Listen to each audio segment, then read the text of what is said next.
ನೋಡಿ, ಕರ್ನಾಟಕದಲ್ಲೇ ಇದ್ದು ಅದರಲ್ಲೂ ಬೆಂಗಳೂರಿನಲ್ಲಿ ಕಂಪನಿಯೊಂದು ಕನ್ನಡಿಗರನ್ನು ಕೆಲಸಕ್ಕೆ ತಗೊಳ್ಳಲ್ವಂತೆ. ಅವರು ಕೊಟ್ಟಿರ್ತಕ್ಕಂಥ ಜಾಹೀರಾತಿನಲ್ಲಿ ಹಾಗೇ ಇದೆ, ನಾನ್ ಕನ್ನಡಿಗ HR. ಎಲ್ಲಾದರೂ ಕೇಳಿದ್ದೀರಾ ಈ ರೀತಿ? ಕನ್ನಡಿಗರನ್ನು ಕೆರಳಿಸಿದೆ ಬೆಂಗಳೂರಿನ ಖಾಸಗಿ ಕಂಪನಿ ಒಂದು.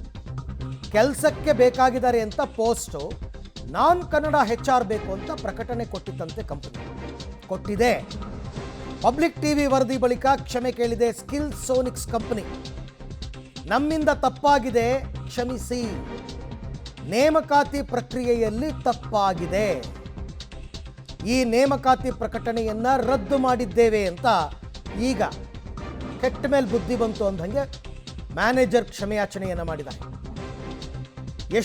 ಎಷ್ಟು ಕ್ಲಿಯರ್ ಆಗಿತ್ತು ಅಂತಂದರೆ, ಬ್ರ್ಯಾಕೆಟ್ನಲ್ಲಿ ನಾನ್ ಕನ್ನಡಿಗ ಆದ್ಯತೆ, ಕನ್ನಡೇತರರಿಗೆ ಕೆಲಸ ಅಂತ ಇತ್ತು.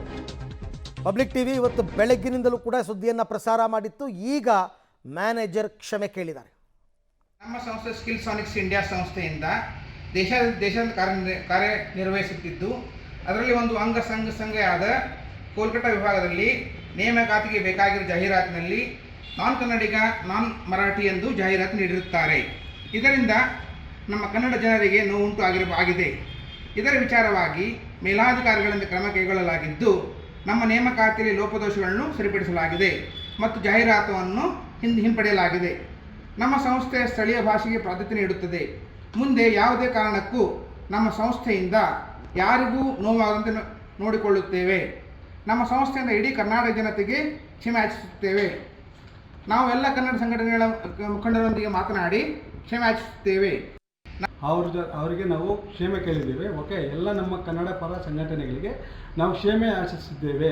ಓಕೆ, ಇದರಲ್ಲಿ ರೂಪೇಶ್ ರಾಜಣ್ಣರವರು ಈ ಜಾಹೀರಾತನ್ನು ನಮಗೆ ನಾವು ಪೋಸ್ಟ್ ಮಾಡಿದ್ದನ್ನು ನೋಡಿ ಅವರು ನಮಗೆ ತಿಳಿಸಿದರು.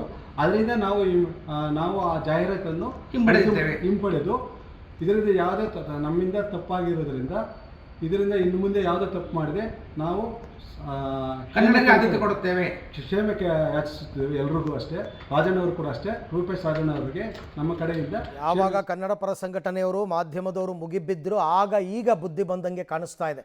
ಬಟ್ ಇದು ಟೆಕ್ನಿಕಲ್ ಎರರಿಂದ ಆಗಿರೋದಲ್ಲ, ಉದ್ದೇಶಪೂರ್ವಕವಾಗಿ ಮಾಡಿರ್ತಾರೆ ಕೆಲವೊಂದು ಪೋಸ್ಟ್ಗಳಿಗೆ ಅಂತಂದ್ಬಿಟ್ಟು. ಬಟ್ ಯಾವುದೇ ಕಾರಣಕ್ಕೂ ಇಂಥದಕ್ಕೆ ಅವಕಾಶ ಕೊಡಬಾರ್ದಾಗಿತ್ತು. ಕ್ಷಮೆ ಕೇಳಿದರೆ ಇರಲಿ, ಕ್ಷಮಿಸುವ ಔದಾರ್ಯತೆ ಕನ್ನಡಿಗರಿಗಿದೆ.